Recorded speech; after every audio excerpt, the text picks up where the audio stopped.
सहनावतु सहनौ भुनक्तु सह वीर्यं करवावहै तेजस्विनावधीतमस्तु मा विद्विषावहै। ओम शांति शांति ಶಾಂತಿ. ಶ್ರೀಕೃಷ್ಣ ಸರವೂರಿನ ಸೇವೆಯಾಗಲಿ ಸ್ವಾಮಿ. ಎಲ್ಲ ಆಧ್ಯಾತ್ಮ ಬಂಧುಗಳಿಗೂ ನಮಸ್ಕಾರ ಮತ್ತು ಜ್ಞಾನದರ್ಶನಂ ವೇದಿಕೆಗೆ ಸ್ವಾಗತ. ಧ್ವನಿ ಗುರುದೇವದಾಗಿರಲಿ, ವಿಚಾರ ಪರಮಾತ್ಮನದಾಗಿರಲಿ, ಹಾಗೂ ಇದು ನನ್ನದಲ್ಲದ ಕರ್ಮವಾಗಲಿ. ಶ್ರೀಮದ್ ಭಾಗವತ ಮಹಾಪುರಾಣ 11ನೇ ಸ್ಕಂದ, ಮಂಗಳಾಚರಣೆ. ಜನ್ಮಾದ್ಯಸ್ಯ ಯತೋನ್ವಯಾದಿತರತಃ ಚಾರ್ತೇಷ್ವವಿಘ್ನಸ್ವರಾಟ್ ತೇನೇ ಬ್ರಹ್ಮಹೃದಾಯ ಆದಿಕವಯೇ ಮುಹ್ಯಂತಿ ಯತ್ಸೂರಯಃ ತೇಜೋ ವಾರಿಮೃದಾಂ ಯಥಾ ವಿನಿಮಯಃ ಯತ್ರ ತ್ರಿಸರ್ಗೋ ಮೃಷಾ ದಾಮ್ನಾ ಸ್ವೇನ ಸದಾ ನಿರಸ್ತಕುಹಕಂ ಸತ್ಯಂ ಪರಂ ಧೀಮಹಿ ನಾರಾಯಣಂ ನಮಸ್ಕೃತ್ಯ ನರಂ ಚೈವ ನರೋತ್ತಮಂ ದೇವೀಂ ಸರಸ್ವತೀಂ ವ್ಯಾಸಂ ತತೋ ಜಯಮುದೀರಯೇತ್ ತತೋ ಜಯಮುದೀರಯೇತ್.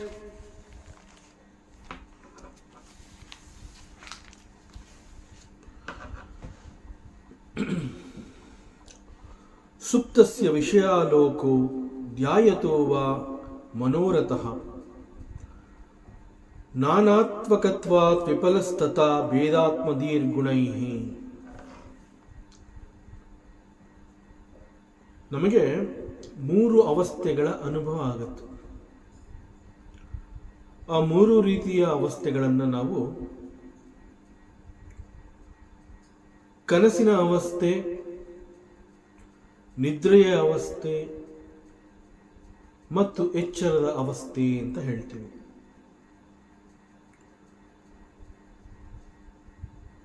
ಕನಸಿನ ಅವಸ್ಥೆ ಅಂತ ಹೇಳಿದಾಗ ಇಟ್ಸ್ ಎ ಡ್ರೀಮ್ ವರ್ಲ್ಡ್. ಆ ಕನಸಿನ ಲೋಕ ಅಂತ ಹೇಳಿದಾಗ ಆ ಕನಸಿನ ಲೋಕದಲ್ಲಿ ಕನಸಿನ ಅನುಭವವನ್ನ ಗಳಿಸಿಕೊಳ್ಳುವಂತಹ ಸಂದರ್ಭದಲ್ಲಿ ನನ್ನದು ಕನಸಿನ ದೇಹವಾಗಿರುತ್ತದೆ. ಅದೇ ರೀತಿ ನಿದ್ರೆಯ ಅವಸ್ಥೆ ಅಂತ ಹೇಳಿದಾಗ ಆ ನಿದ್ರೆಯ ಅವಸ್ಥೆಯಲ್ಲಿ ಈ ದೇಹ ಅನ್ನುವಂತಹದ್ದು ನಿದ್ರೆಯ ಶರೀರವನ್ನು ಹೊಂದಿರುತ್ತೆ. Exactly like that. ಎಚ್ಚರದ ಅವಸ್ಥೆ ಅಂತ ಹೇಳಿದಾಗ ಈ ಎಚ್ಚರದ ಲೋಕದಲ್ಲಿ ಎಚ್ಚರದ ದೇಹವನ್ನು ನಾವು ಹೊಂದಿರ್ತೀವಿ. ಕನಸಿನ ಲೋಕದಲ್ಲಿ ಎಚ್ಚರದ ದೇಹಕ್ಕೆ ಅನುಭವವಾಗುವಂತಹದ್ದು ಅಥವಾ ನಿದ್ರೆಯ ಅವಸ್ಥೆಯಲ್ಲಿ ಕನಸಿನ ದೇಹಕ್ಕೆ ಅನುಭವ ಅನ್ನುವಂತಹದ್ದು ಆಗೋದಕ್ಕೆ ಸಾಧ್ಯವೇ ಇಲ್ಲ. ಸೊ ಯಾವ ಅವಸ್ಥೆಯಲ್ಲಿ ನಮ್ಮ ಅನುಭವಗಳು ಹೇಗಿರುತ್ತೆ ಆ ಅನುಭವವನ್ನು ಗಳಿಸುವುದಕ್ಕಾಗಿ ಅಂತಹ ಶರೀರವನ್ನು ನಾವು ಆ ಸಮಯದಲ್ಲಿ ಹೊಂದಿರ್ತೀವಿ. ಸುಪ್ತಸ್ಯ ವಿಷಯ ಲೋಕ, ಕನಸಿನ ಲೋಕ, ಕನಸಿನ ಅವಸ್ಥೆ ಅಂತ ಹೇಳಿದಾಗ ಕನಸಿನ ಲೋಕದಲ್ಲಿ ವಿಹರಿಸುತ್ತಿರುವಂತಹ ಸಮಯ. ಇಲ್ಲಿ ಪದಗಳ ಬಳಕೆ ಈ ರೀತಿ ಇದೆ. ಕನಸಿನ ಲೋಕ, ಕನಸಿನ ಲೋಕದಲ್ಲಿ ನಾನು ವಿಹರಿಸ್ತಾ ಇದ್ದೀನಿ ಅಂತಂದ್ರೆ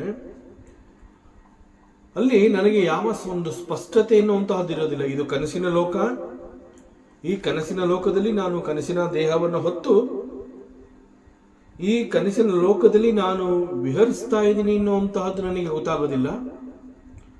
it is just like that.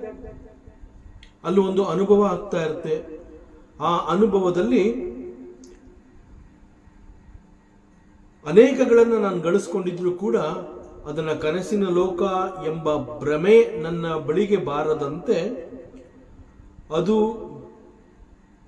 ನಿಜವಾದ ಅವಸ್ಥೆ, ಇದೇ ನನ್ನ ನಿಜವಾದ ಅವಸ್ಥೆ ಎಂಬಂತೆ ನನಗೆ ತೋರ್ತಾ ಇರುತ್ತೆ. ದಟ್ ಮೀನ್ಸ್ ಕನಸಿನ ಅವಸ್ಥೆಯಲ್ಲಿ ನಾನಿದ್ದಾಗ ಅಲ್ಲಿ ಬರುವಂತಹ ಅನುಭವಗಳಿಗೆ ತಕ್ಕಂತೆ ನಾನು ಅವುಗಳ ಜೊತೆ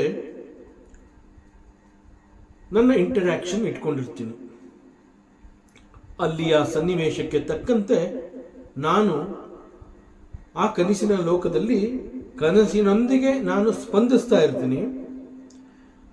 ಬಟ್ ಇದು ಕನಸು ಅನ್ನುವಂತಹ ಸತ್ಯ ನನಗೆ ಗೊತ್ತಾಗೋದಿಲ್ಲ. ಅದು ನನ್ನ ಸ್ವಾಭಾವಿಕ ಅವಸ್ಥೆಯ ಅನುಭವ ಅನ್ನುವಂತೆಯೇ ಅಲ್ಲಿ ನನಗೆ ಅನುಭವ ಆಗಿರುತ್ತೆ. ಸೊ ಕನಸಿನ ಲೋಕದಲ್ಲಿ ಕೂಡ ಸುಖ, ದುಃಖ,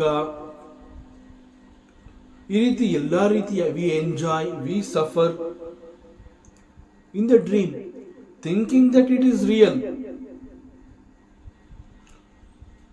ಆಮೇಲೆ ಏನಾಗುತ್ತೆ, ಆ ಕನಸು ಅನ್ನುವಂತಹದ್ದು it has to see an end. ಅದು ಕನಸು ಅನ್ನುವಂತಹದ್ದು ಮುಗಿಯುತ್ತೆ. ಯಾವಾಗಲೂ ಒಂದ್ಸಲಿ ಕನಸು ಅನ್ನುವಂತಹದ್ದು ನಾಶ ಆಗಬೇಕು. ಯಾವಾಗ ಕನಸು ಅನ್ನುವಂತಹದ್ದು ನಾಶವಾಗುತ್ತೆ, ಆ ಕ್ಷಣದಲ್ಲಿ ಆ ಕನಸಿನ ಅವಸ್ಥೆಯ ಜೊತೆಗೆ ಕನಸಿನ ಲೋಕ, ಕನಸಿನ ದೇಹ ಅವೆಲ್ಲವೂ ಕೂಡ ನಾಶವಾಗಿರುತ್ತೆ.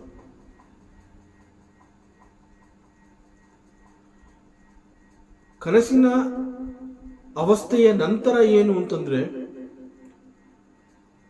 ಇಮ್ಮಿಡಿಯೇಟ್ ಆಗಿ ನಾನು ನಿದ್ರೆಗೆ ಹೋಗಬಹುದು, ಅಥವಾ ಕನಸಿನಿಂದ ನಾನು ಆ ಕ್ಷಣದಲ್ಲಿ ಎಚ್ಚರಗೊಳ್ಳಬಹುದು. ಅದು ಹೇಗೆ ಬೇಕಾದರೂ ಆಗಬಹುದು.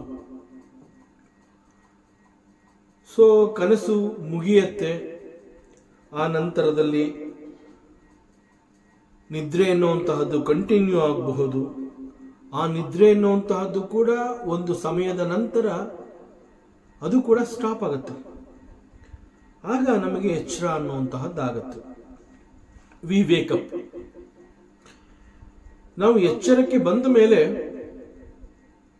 ಮೊಟ್ಟ ಮೊದಲಿಗೆ ನನ್ನಲ್ಲಿ ನಾನು ಅನ್ನುವಂತಹ ಒಂದು ಪ್ರಜ್ಞೆ ಜಾಗೃತವಾಗುತ್ತೆ. ನಿದ್ರೆಯಲ್ಲಿ ನಾನು ಅನ್ನುವಂತಹದ್ದು ಇರೋದಿಲ್ಲ. ಆದರೆ ನಿದ್ರೆಯಿಂದ ಎಚ್ಚೆತ್ತ ಬಳಿಕ ನಾನು ಅನ್ನುವಂತಹ ಪ್ರಜ್ಞೆಯೊಂದಿಗೆ ನನ್ನ ಒಂದು ಸಂಬಂಧ ಉಂಟಾಗಿ ನನ್ನನ್ನು ನಾನು ಈ ದೇಹದೊಂದಿಗೆ ಗುರುತಿಸಿಕೊಂಡು ಇದು ನಾನು ಅಂತ ಹೇಳ್ತೀನಿ. ನಾನು ಅಂತಂದ್ರೆ ಈ ದೇಹ, ಇದು ನನ್ನ ಮನೆ, ಇದು ನನ್ನ ಆಫೀಸು, ನನ್ನ ಹೆಂಡತಿ, ನನ್ನ ಮಕ್ಕಳು, ನನ್ನ ಹಣ, ನನ್ನ ವ್ಯಾಪಾರ, ಈ ರೀತಿ ಎಲ್ಲವುಗಳೊಂದಿಗೆ ನಾನು ನನ್ನ ಸಂಬಂಧವನ್ನು ಕ್ರಮೇಣ ಆ ಎಲ್ಲ ಸಂಬಂಧಗಳೊಂದಿಗೆ ನಾನು ನನ್ನನ್ನು ಗುರುತಿಸಿಕೊಳ್ಳುವಂತಹ ಪ್ರಯತ್ನವನ್ನು ಮಾಡಿ ನನ್ನ ಬದುಕನ್ನು ಆ ರೀತಿ ನೋಡ್ತೀನಿ. ಇದು ಎಚ್ಚರದ ಅವಸ್ಥೆಯಲ್ಲಿ ನಿದ್ರೆ ಮುಗಿದ ನಂತರ ಮನುಷ್ಯನ ಪ್ರಜ್ಞೆ ಎನ್ನುವಂತಹದ್ದು ಅವನಿಗೆ ನಾನು ಅನ್ನುವಂತಹದ್ದನ್ನ ಪರಿಚಯ ಮಾಡಿಕೊಟ್ಟು ಈ ಎಚ್ಚರದ ಲೋಕಕ್ಕೆ ತಂದು ಬಿಡುತ್ತೆ. ಆಗ ಕನಸಿನಲ್ಲಿ ಆದಂತಹ ಅನುಭವವನ್ನ ಮೆಲುಕು ಹಾಕಿಕೊಳ್ಳುವಂತಹ ಒಂದು ಸಮಯ ಬರುತ್ತೆ.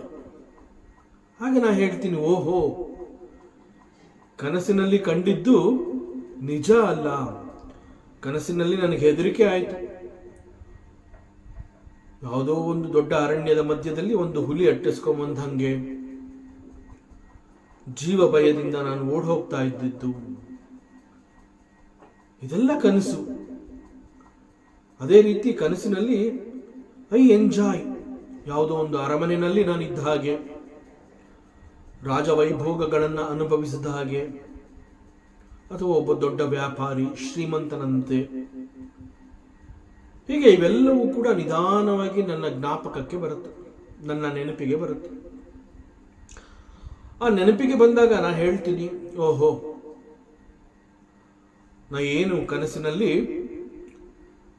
ಹುಲಿ ಅಟ್ಟಿಸ್ಕೊಂಬಂದಾಗ ಹೆದರಿದ್ದಾಗಲಿ, ಅಥವಾ ಒಬ್ಬ ಶ್ರೀಮಂತನಂತೆ ನನ್ನನ್ನು ನಾನು ಕಂಡುಕೊಂಡಿದ್ದಾಗಲಿ, ಅದು ಯಾವುದು ಕೂಡ ಇಟ್ ಈಸ್ ನಾಟ್ ರಿಯಲ್. ಅವೆಲ್ಲ ಕನಸು. ಸೊ ಕನಸು ಈಸ್ ನಾಟ್ ರಿಯಲ್. ಅದು ಯಾವಾಗ ಗೊತ್ತಾಗ್ತಾ ಇದೆ? ಎಚ್ಚರಕ್ಕೆ ಬಂದ ನಂತರ ಇವೆಲ್ಲ ನನಗೆ ತಿಳಿಸ್ತಾ ಇದೆ. ಸೊ ಎಚ್ಚರಕ್ಕೆ ಬಂದ ಮೇಲೆ ಕನಸಿನಲ್ಲಿ ಆದಂತಹ ಅನುಭವಗಳು ನನ್ನ ಮೇಲೆ ಯಾವ ಪ್ರಭಾವವನ್ನು ಕೂಡ ಬೀರೋದಕ್ಕೆ ಸಾಧ್ಯ ಇಲ್ಲ. ಅದೇ ಕನಸಿನಲ್ಲಿ ನಾನು ಅರಣ್ಯದಲ್ಲಿ ಇದ್ದ ಹಾಗೆ ಒಂದು ಹುಲಿ ಅದು ಅಟ್ಟಿಸ್ಕೊಂಬಂದಾಗ ನಾನು ಓಡ್ ಹೋಗಿದ್ದಾಗ್ಲಿ, ಅವೆಲ್ಲ ನನ್ನಲ್ಲಿ ಬಹಳ ದೊಡ್ಡ ಭಯವನ್ನು ಉಂಟು ಮಾಡಿತ್ತು. ಆ ಭಯದಿಂದ ನಾನು ಜೀವ ಉಳಿಸ್ಕೊಳ್ಳೋದಕ್ಕೆ ಓಡ್ ಹೋಗ್ತಾ ಇದ್ದೆ. ಆದ್ರೆ ಈಗ ಎಚ್ಚರ ಆಯಿತು, ನಾನು ಅರಣ್ಯದಲ್ಲಿ ಇಲ್ಲವೇ ಇಲ್ಲ. ಫಸ್ಟ್ ಆಫ್ ಆಲ್ ಅರಣ್ಯದಲ್ಲೇ ಇಲ್ಲ ಅಂತಂದ ಮೇಲೆ ಇಲ್ಲಿ ನನ್ನ ಬಳಿ ಯಾವ ಹುಲಿನೂ ಇಲ್ಲ, ನಾನು ಎಲ್ಲೂ ಓಡ್ ಹೋಗ್ತಾ ಇಲ್ಲ, ನನಗೆ ಜೀವ ಭಯ ಇಲ್ಲ. ಸೊ ಯಾವ ಒಂದು ಎಕ್ಸ್ಪೀರಿಯನ್ಸ್, ಹೆದರಿಕೆಯ ಅನುಭವ ಅಥವಾ ಯಾವುದೋ ಒಂದು ಸಂತೋಷದ ಅನುಭವ ಏನು ಆಗಿತ್ತು, ಅದು ಕನಸಿನ ಅನುಭವ. ಸೊ ಅದರಿಂದ ಕನಸಿನ ಅನುಭವ ಈಸ್ ನಾಟ್ ರಿಯಲ್. ಈ ಒಂದು ಸತ್ಯ ನನಗೆ ಗೊತ್ತಾಗಿದ್ದು ನಾನು ಎಚ್ಚರಕ್ಕೆ ಬಂದ ಮೇಲೆ.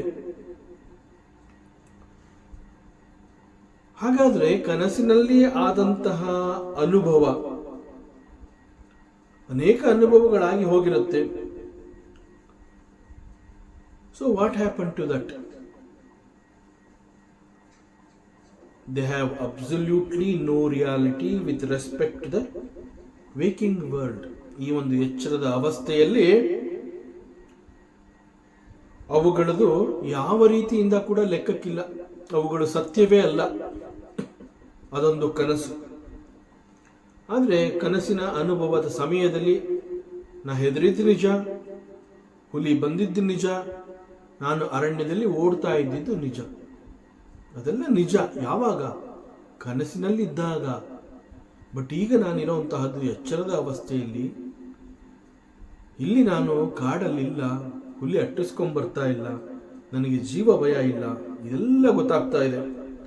ಆದ್ರಿಂದ ಈ ಕನಸಿನಲ್ಲಾದಂತಹ ಅನುಭವಗಳಿಗೆ ಒಂದು ಸತ್ಯ ಅನ್ನುವಂತಹದ್ದು ಸತ್ಯತೆಯೇ ಇಲ್ಲ. ಕನಸಿನ ಲೋಕದಲ್ಲಿ ಆದಂತಹ ಅನುಭವಗಳಲ್ಲಿ ಸತ್ಯವಿಲ್ಲ. Okay, fine. ನಿದ್ರೆಯಲ್ಲಿ, ಸುಖ ನಿದ್ರೆಯಲ್ಲಿ ನಾನು ಎಂಬಂತಹ ಅರಿವೇ ಇರಲಿಲ್ಲ. ಅದು ಕೇವಲ ಒಂದು ರೀತಿಯ ಸಂಪೂರ್ಣ ತೃಪ್ತಿ ಅಥವಾ ಆನಂದದ ಅನುಭವವನ್ನು ಕೊಟ್ಟಿತ್ತು. ಆ ಆನಂದದ ಅನುಭವವನ್ನು ನಾನು ಅನುಭವಿಸಿದ್ದು ನಿಜ. ಸುಖವಾದ ನಿದ್ರೆ ಮಾಡಿದೆ ಅಂತ ಹೇಳ್ತೀನಿ ಅಷ್ಟೇ, ದಟ್ಸ್ ಆಲ್. ಮತ್ತೆ ಇನ್ಯಾವ ರೀತಿಯಿಂದ ಕೂಡ ಅದನ್ನ ವಿಶ್ಲೇಷಣೆ ಮಾಡೋದಕ್ಕೆ ಆಗೋದಿಲ್ಲ. ಸೊ ಕನಸಿನಲ್ಲಿ ಅನುಭವ ಈಸ್ ನಾಟ್ ರಿಯಲ್. ನಿದ್ರೆಯಲ್ಲಿ ಅನುಭವವೇ ಇಲ್ಲ, ಕೇವಲ ಒಂದು ರೀತಿಯ ತೃಪ್ತಿ, ದಟ್ಸ್ ಆಲ್. ಹಾಗಾದ್ರೆ ಎಚ್ಚರ ಅಂತ ನಾ ಏನ್ ಹೇಳ್ತಾ ಇದ್ದೀನಿ, ಎಚ್ಚರದ ಅವಸ್ಥೆ ಅಂತ ಏನ್ ಕರೀತಾ ಇದ್ದೀನಿ, ಅದು ನಿಜವಾ? ಇಲ್ಲಿ ಎಚ್ಚರ ಅಂತ ಹೇಳಿದಾಗ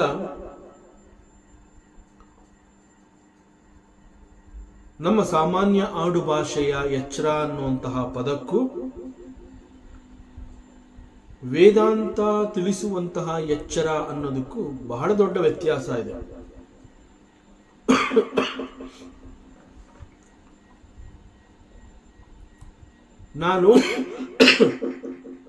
ನಾನು ಕನಸು ಕಾಣ್ತಾ ಇಲ್ಲ, ನಾನು ನಿದ್ರೆಯನ್ನೂ ಮಾಡ್ತಾ ಇಲ್ಲ, ಅಷ್ಟು ಮಾತ್ರಕ್ಕೆ ಯು ಕೆನಾಟ್ ಕಾಲ್ ಇಟ್ ಎಚ್ಚರದ ಅವಸ್ಥೆ.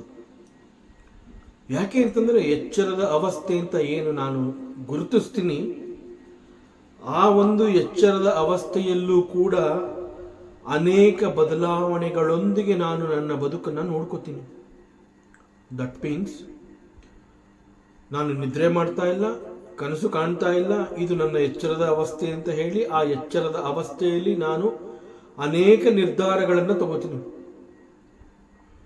ಇವುಗಳು ನನಗೆ ಬೇಕು, ಇವುಗಳನ್ನು ನಾನು ಹೊಂದಬೇಕು, ಇವುಗಳನ್ನು ಪಡೆಯುವುದರಿಂದ ನನಗೆ ಒಂದು ರೀತಿಯ ತೃಪ್ತಿ, ಸಂತೋಷ, ಶಾಂತಿ, ನೆಮ್ಮದಿ ಇದೆಲ್ಲ ಸಿಗತ್ತೆ. ಇದೆಲ್ಲ ಸಿಗಬೇಕು ಅಂತಂದ್ರೆ ಇಂತಹದ್ದು ಬೇಕು. ಇಂತಹದ್ದು ಬೇಕು ಅಂತಂದಾಗ ಅವುಗಳನ್ನು ಯಾವ ರೀತಿಯಲ್ಲಿ ಪಡಿಬೇಕು ಅಂತಹ ಕರ್ಮವನ್ನು ಮಾಡೋದಕ್ಕೆ ಕೂಡ ನಾನು ರೆಡಿ ಇರ್ತೀನಿ. ಇಂತಹ ಒಂದು ಕರ್ಮವನ್ನು ಮಾಡುವ ಮೂಲಕ ನಾನು ಇವುಗಳನ್ನು ಗಳಿಸ್ಕೋತೀನಿ ಮತ್ತು ಅವುಗಳನ್ನು ಗಳಿಸ್ಕೋಬೇಕು ಅನ್ನುವಂತಹ ನಿರ್ಧಾರವನ್ನು ಕೂಡ ನಾನು ತಗೋತೀನಿ. ಯಾವಾಗ? ಎಚ್ಚರದ ಅವಸ್ಥೆಯಲ್ಲಿ. ಅದೇ ರೀತಿಯಲ್ಲಿ ನನ್ನ ಶಾಂತಿ, ನೆಮ್ಮದಿ, ತೃಪ್ತಿ, ಸಂತೋಷ, ಆನಂದಕ್ಕಾಗಿ ನನಗೆ ಈ ಕೆಲವೊಂದುಗಳು ಬೇಡ. ಕೆಲವೊಂದುಗಳು ನನಗೆ ಬೇಡ ಅನ್ನೋದ್ರಿಂದ ಕೂಡ ನನಗೆ ಸಂತೋಷ, ಆನಂದ ಸಿಗುತ್ತೆ. ಕೆಲವೊಂದುಗಳು ಬೇಕು ಅನ್ನುವ ಮೂಲಕ ಕೂಡ ನಾನು ಆನಂದವನ್ನು ಅನುಭವಿಸಬಹುದು. ಸೊ ಈ ಬೇಕು ಬೇಡಗಳ ಮಧ್ಯದಲ್ಲಿ ಆನಂದವನ್ನ ಹುಡುಕುವಂತಹ ಪ್ರಯತ್ನವನ್ನ ನಾನು ಈ ನನ್ನ ಬದುಕಿನಲ್ಲಿ ಅನುಸರಿಸ್ತಾ ಬರ್ತೀನಿ. ಹೀಗೆ ಸಂತೋಷ ಮತ್ತು ಆನಂದಕ್ಕಾಗಿ ಕೆಲವುಗಳನ್ನ ಬೇಕು ಅಂತ ನಿರ್ಧಾರ ತಗೋತೀನಿ, ಕೆಲವುಗಳನ್ನ ಬೇಡ ಅಂತ ನಿರ್ಧಾರ ತಗೋತೀನಿ. ಕೆಲವೇ ಕ್ಷಣಗಳ ನಂತರ ಯಾವುಗಳನ್ನ ನಾನು ಬೇಕು, ಅದಕ್ಕಾಗಿ ನಾನು ಎಂತಹ ಕರ್ಮವನ್ನ ಕೂಡ ನಾನು ಮಾಡೋದಕ್ಕೆ ಸಿದ್ಧನಿರ್ತೀನಿ ಅಂತ ಹೇಳಿ ನಿರ್ಧಾರವನ್ನು ತಗೊಂಡಿರ್ತೀನಿ. ಆಗ ನಾನು ಹೇಳ್ತೀನಿ, ಬಹುಶಃ ಅವುಗಳು ನನಗೆ ಬೇಕಿಲ್ಲ, ಅದಿಲ್ಲದೆ ಹೋದ್ರು ಐ ಆಮ್ ಫೈನ್. ಅದರ ಬದಲು ಮತ್ತೊಂದು ಬೇರೆಯದೇ ನನಗೆ ಬೇಕು ಅಂತ ಹೇಳಿ ನಾನೇ ತೆಗೆದುಕೊಂಡಂತಹ ಕೆಲವು ನಿರ್ಧಾರಗಳನ್ನ ನಿರ್ದಾಕ್ಷಿಣ್ಯವಾಗಿ ನಾನು ಕೈ ಬಿಡ್ತೀನಿ. ಅದೇ ರೀತಿ ಯಾವುದನ್ನ ನಾನು ಬೇಡ ಅಂತ ಹೇಳಿ ಅವುಗಳನ್ನು ದೂರಕ್ಕಿಡುವಂತಹ ಪ್ರಯತ್ನವನ್ನು ಮಾಡ್ತೀನಿ. ಕೆಲ ಸಮಯದ ಬಳಿಕ ಅವುಗಳು ನನಗೆ ಸಿಗೋದ್ರಿಂದ ನನಗೆ ಸಂತೋಷ ಸಿಗತ್ತೆ, ತೃಪ್ತಿ ಸಿಗತ್ತೆ ಎನ್ನುವಂತಹದ್ದನ್ನು ಕಂಡುಕೊಂಡು ಅವುಗಳನ್ನು ನಾನು ಬಿಟ್ಕೊಡೋದಿಲ್ಲ. ಅವುಗಳು ನನಗೆ ಬೇಕು ಅನ್ನುವಂತಹ ಮತ್ತೆ ನಾನು ನನ್ನ ನಿರ್ಧಾರವನ್ನು ಬದಲಿಸ್ತೀನಿ. ಸೊ ನಿರ್ಧಾರವನ್ನ ತೆಗೆದುಕೊಂಡಿದ್ದು ಹಾಗೂ ನಿರ್ಧಾರಗಳನ್ನು ಬದಲಾಯಿಸಿದ್ದು ದ ಸೇಮ್ ನಾನು ಇನ್ ದಿ ಎಚ್ಚರದ ಅವಸ್ಥೆ. ಸೊ ಎಚ್ಚರದ ಅವಸ್ಥೆ ಅನೇಕ ಬದಲಾವಣೆಗಳೊಂದಿಗೆ ನಾನು ನನ್ನ ಬದುಕನ್ನು ನಾನು ನೋಡ್ಕೋತೀನಿ ಅಂತಂದ್ರೆ ದೆನ್ ದಿಸ್ ಎಚ್ಚರದ ಅವಸ್ಥೆ ಈಸ್ ರಿಯಲಿ ನಾಟ್ ರಿಯಲ್ ಎಚ್ಚರ. ಈ ದೃಷ್ಟಿಯಿಂದ ವೇದಾಂತ ಏನ್ ಹೇಳುತ್ತೆ ಅಂತಂದ್ರೆ, ನಿನ್ನ ಎಚ್ಚರ ಅಂತಂದ್ರೆ awaken to the supreme state ಅಂತಂದ್ರೆ ನಿನ್ನನ್ನು ನೀನು ಆ ಒಂದು ಪ್ರಜ್ಞಾ ಸ್ಥಿತಿಯಲ್ಲಿ ಗುರುತಿಸ್ಕೋಬೇಕು, ಪ್ರಜ್ಞಾ ಅವಸ್ಥೆಯಲ್ಲಿ ನಿನ್ನನ್ನು ನೀನು ಗುರುತಿಸ್ಕೋಬೇಕು. ದಟ್ ಈಸ್ ನಿಜವಾದ ಎಚ್ಚರ.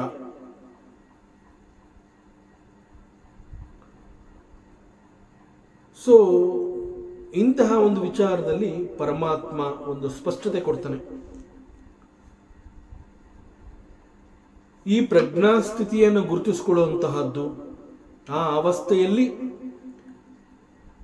ಹೇಗೆ ಮುಂದುವರಿಯೋದು, ಆ ಮಾರ್ಗವನ್ನು ಹೇಗೆ ನಾನು ಹೊಂದಬಹುದು ಅನ್ನುವ ವಿಧಾನವನ್ನು ಭಗವಂತ ತಿಳಿಸ್ಕೊಡ್ತಾನೆ. ಸೊ ಎಚ್ಚರ ಅಂತ ಹೇಳಿ, ಎಚ್ಚರ ಅಂತ ತಿಳ್ಕೊಂಡು ನಂತರ ಮನಸ್ಸಿನಿಂದ ಮಾಡುವಂತಹ ಸಂಕಲ್ಪ ವಿಕಲ್ಪ ಇವೆಲ್ಲ ಮಿಥ್ಯೆಯೇ ಆಗಿದೆ. ಅಂದರೆ ನಾನು ತಗೊಂಡಂತಹ ನಿರ್ಧಾರಗಳನ್ನು ಮತ್ತು ಅದೇ ನಿರ್ಧಾರಗಳನ್ನು ಕೈ ಬಿಡುವಂತಹದ್ದು ಸಂಕಲ್ಪ ವಿಕಲ್ಪ. ಸೊ ಇವೆಲ್ಲ ಕೂಡ ಫೈನಲಿ ದೇ ಆರ್ ಮಿಥ್ಯ, they are not real. So ಈ ನಾನಾತ್ವದ ಭ್ರಮೆಗೆ ಅಜ್ಞಾನ ಇಸ್ ದಿ ಕಾಸ್. ಅಜ್ಞಾನವೇ ಬಹಳ ದೊಡ್ಡ ಕಾರಣ ಆಗಿರುತ್ತೆ ಇದಕ್ಕೆ. ಸೊ ಅದರಿಂದ ಮನುಷ್ಯ ಅಂತಂದಾಗ ಭಗವಂತ ಹೇಳ್ತಾನೆ, ನೀನು ಕರ್ಮವನ್ನು ಮಾಡ್ತಾನೆ ಇರಬೇಕು. You cannot escape from doing ಕರ್ಮ.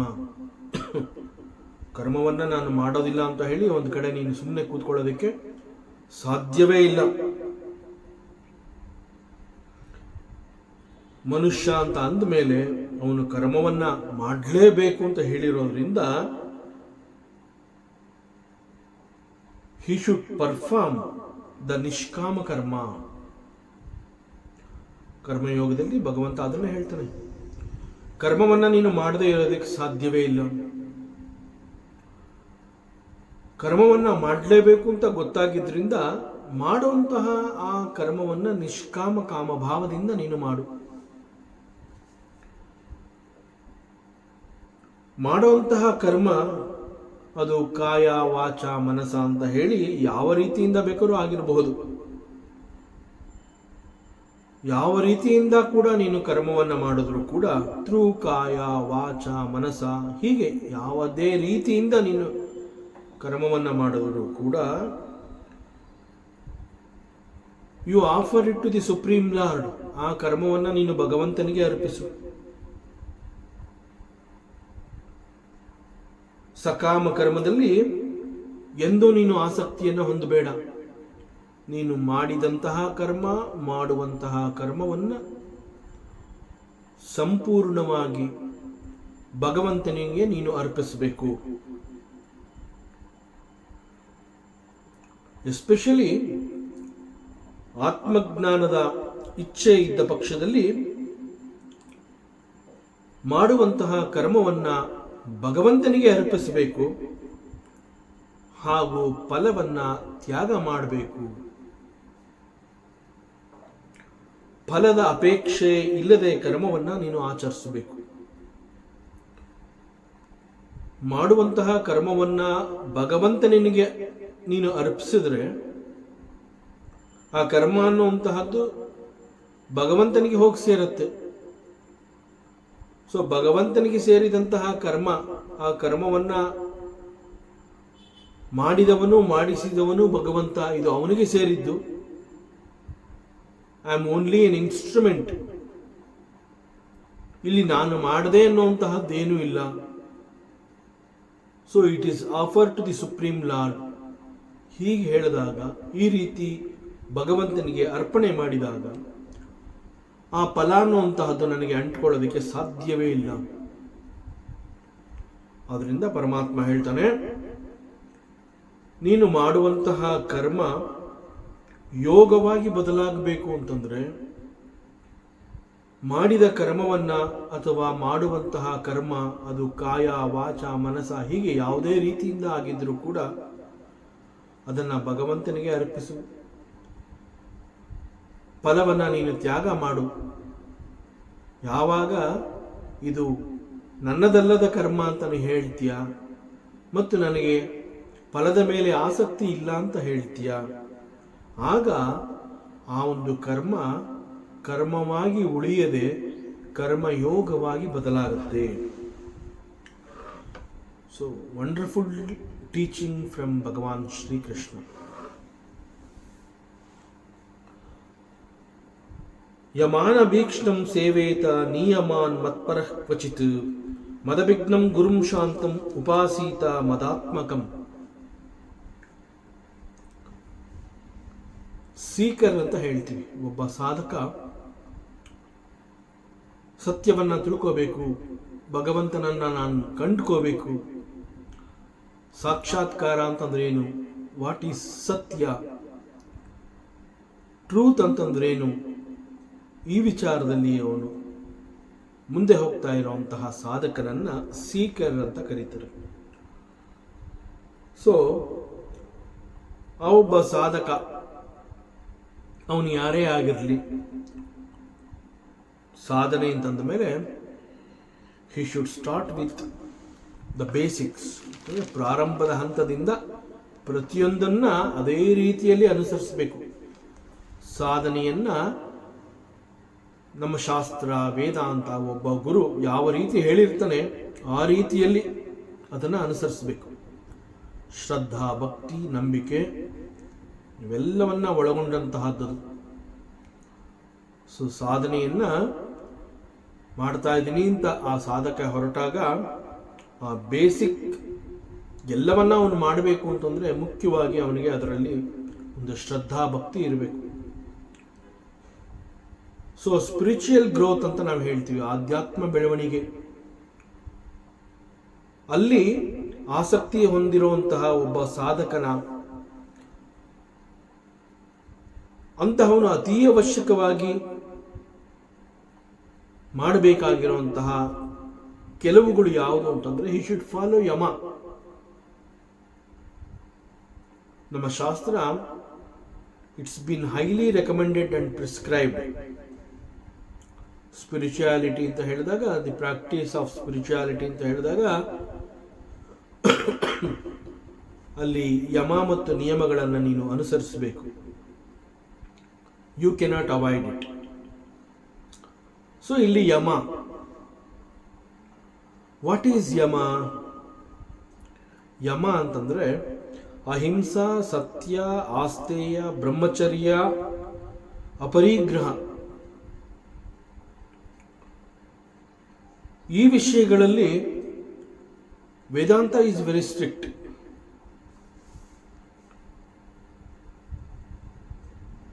ಅಲ್ಲಿ ಅದು ಯಾವುದೇ ರೀತಿಯ ದಯಾದಾಕ್ಷಿಣ್ಯವನ್ನು ಅದು ತೋರಿಸೋದಿಲ್ಲ. ಇವನೊಬ್ಬ ಸಾಧಕ, so he is practicing spirituality ಅಂತಂದಾಗ you have to follow this ahimsa, satya, asteya, ಬ್ರಹ್ಮಚರ್ಯ, ಅಪರಿಗ್ರಹ.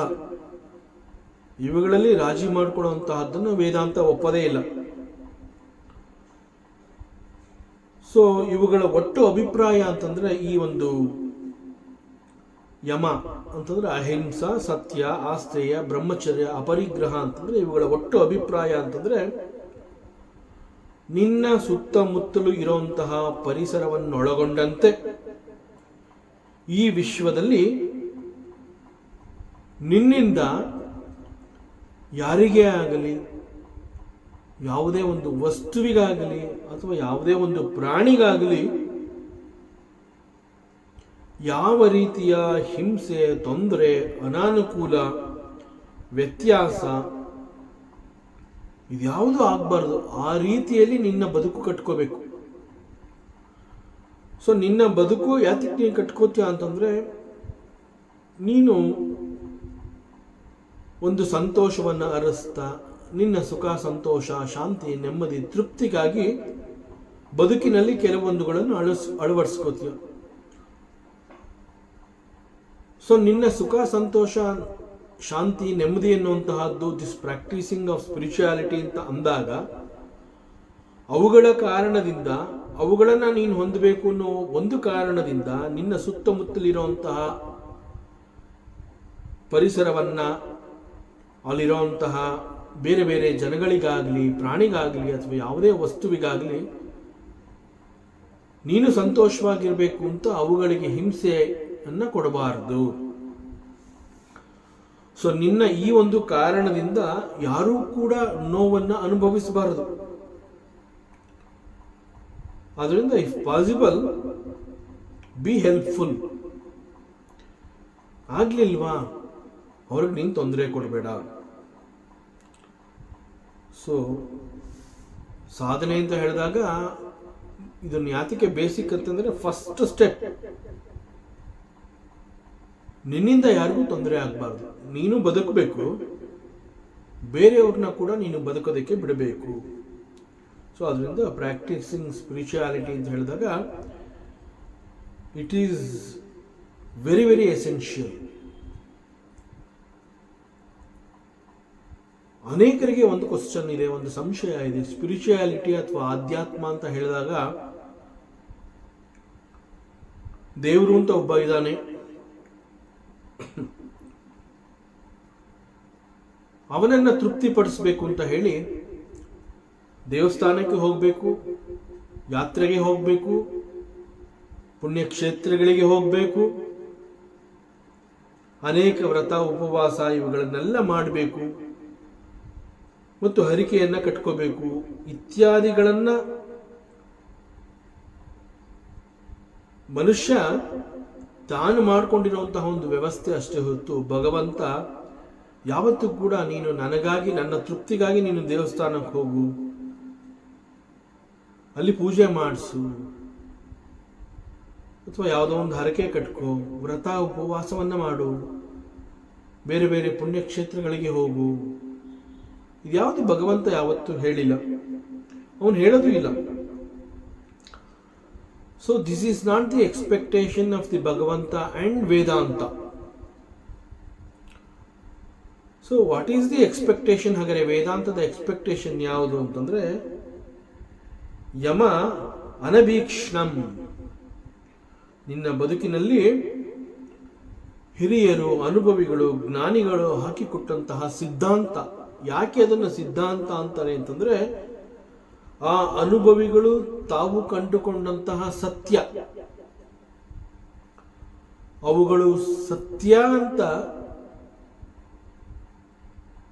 ನಿರೂಪಿಸಲ್ಪಟ್ಟಿರೋದ್ರಿಂದ ಅವುಗಳನ್ನು ಸಿದ್ಧಾಂತ, ಅದು ಆಗೇ ತೀರತ್ತೆ.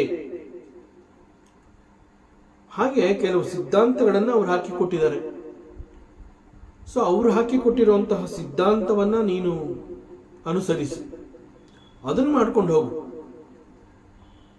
ದೇವರು ಹೇಳಿದಾನೆ ಅಥವಾ ವೇದಾಂತ ಎಕ್ಸ್ಪೆಕ್ಟ್ ಮಾಡ್ತಾ ಇದೆ ಅಂತ ಹೇಳಿ ದೇವಸ್ಥಾನಕ್ಕೆ ಹೋಗೋದು, ಹರಕೆ ಕೊಟ್ಕೊಳ್ಳೋದು, ವ್ರತ ಉಪವಾಸವನ್ನು ಮಾಡುವಂತಹದ್ದು is not the expectation of the Bhagavanta and the ವೇದಾಂತ. ಅದರಿಂದ ನಿನ್ನಿಂದ ಯಾರಿಗೂ ತೊಂದರೆ ಆಗದೆ ಇರೋ ರೀತಿನಲ್ಲಿ ನೀನು ಜೀವನವನ್ನು ಮಾಡು. This is the highest sadhana. So ಈ ರೀತಿ ಆಗಬೇಕು ಅಂತಂದ್ರೆ you must be very alert. ನಿನ್ನಲ್ಲಿ ಆ ಒಂದು ಎಚ್ಚರ ಅಂತಂದ್ರೆ ಪ್ರಜ್ಞಾ ಸ್ಥಿತಿ ಅದು ಇರಬೇಕು, ಜಾಗೃತವಾಗಿರಬೇಕು. ಪ್ರತಿ ಕ್ಷಣದಲ್ಲಿ ಅದು ನಿನಗೆ ಎಲ್ಲವನ್ನ ತೋರಿಸ್ಕೊಡ್ತಾ ಇರಬೇಕು, ನೀ ಎಲ್ಲವನ್ನ ನೋಡ್ತಾ ಇರಬೇಕು. ಅದು ಪ್ರಜ್ಞಾಸ್ಥಿತಿ. ಆ ನಂತರದಲ್ಲಿ ಅಂತಂದ್ರೆ ಈ ಎಲ್ಲವನ್ನ ಪರಿಪಾಲಿಸಿದ ನಂತರದಲ್ಲಿ ನಿಯಮಾನ್, ಯಮದ ನಂತರ ಕೆಲವು ನಿಯಮಗಳನ್ನು ನೀನು ಪಾಲಿಸಬೇಕಾಗತ್ತೆ. ಅದೇನು ಅಂತಂದ್ರೆ ಶೌಚ, ಸಂತೋಷ, ತಪಸ್ಸು, ಸ್ವಾಧ್ಯಾಯ ಮತ್ತು ಈಶ್ವರ ಪ್ರಣಿಧಾನ. ಸೊ ಇಲ್ಲಿ ಶೌಚ ಅಂತಂದ್ರೆ ಕ್ಲೆನ್ಲಿನೆಸ್.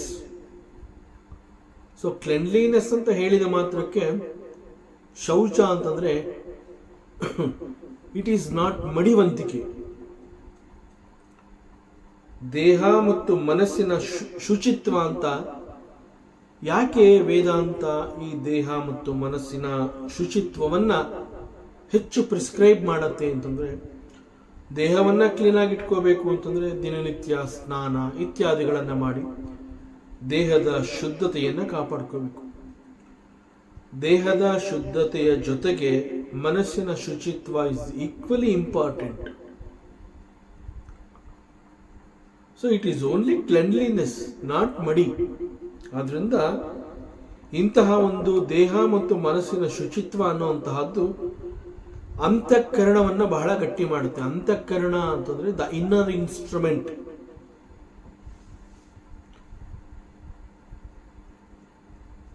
ನಮ್ಮೊಳಗೆ ನಮಗೆ ತಿಳಿದೇ ಇರುವಂತಹದ್ದು ಒಂದು ಇದ್ದು ನಮ್ಮನ್ನು ಸದಾ ಎಚ್ಚರಿಸ್ತಾ ಇರುತ್ತೆ. ಅದು ಮತ್ತೊಬ್ಬರಿಗಾಗಿ ಸ್ಪಂದಿಸುವಂತಹದ್ದಿರ್ಬೋದು, ಅಥವಾ ಕೆಲವು ಸಾಧನೆಗಳನ್ನು ಮಾಡಿ ಇಂತಹದ್ದು ಹೊಂದುವಂತಹದ್ದು. ಒಟ್ಟಿನಲ್ಲಿ ಯಾವುದೋ ಒಂದು ಒಳಗಿನಿಂದ ನನ್ನನ್ನು ಏನು ಎಚ್ಚರಿಸುತ್ತೆ, that is called antahkarana. Because of that you see your existence, ನಿನ್ನ ಅಸ್ತಿತ್ವಕ್ಕೆ ಅದು ಕಾರಣವಾಗಿರುವಂತಹದ್ದು. That is called antahkarana. This ಅಂತಃಕರಣ ಅನ್ನುವಂತಹದ್ದು ಬಹಳ ಸ್ಟ್ರಾಂಗ್ ಆಗಿರಬೇಕು. Then only it is possible for you to do the sadhana. ಆಧ್ಯಾತ್ಮ ಅಂತ ಹೇಳಿದಾಗ ಸ್ಪಿರಿಚುಯಾಲಿಟಿ, ಪ್ರಾಕ್ಟೀಸಿಂಗ್ ಸ್ಪಿರಿಚುಯಾಲಿಟಿ ಅಂತಂದ್ರೆ it is not that easy. ಅಲ್ಲಿ ಅನೇಕ ಸ್ಯಾಕ್ರಿಫೈಸ್ಗಳನ್ನ ಮಾಡಬೇಕಾಗತ್ತೆ. ಇವುಗಳೆಲ್ಲ ಮಾಡಬೇಕು ಅಂತಂದ್ರೆ ಆ ಅಂತಃಕರಣ ಅನ್ನುವಂತಹದ್ದು ಬಹಳ ಗಟ್ಟಿಯಾಗಿರಬೇಕು. ಅದು ಗಟ್ಟಿಯಾಗಬೇಕು ಅಂತಂದ್ರೆ ದಿಸ್ ಶೌಚ. ದಟ್ ಶೌಚ ಇಸ್ ಕಾಲ್ಡ್ ಶುಚಿತ್ವ, ದೇಹ ಮತ್ತು ಮನಸ್ಸಿನ ಶುಚಿತ್ವ.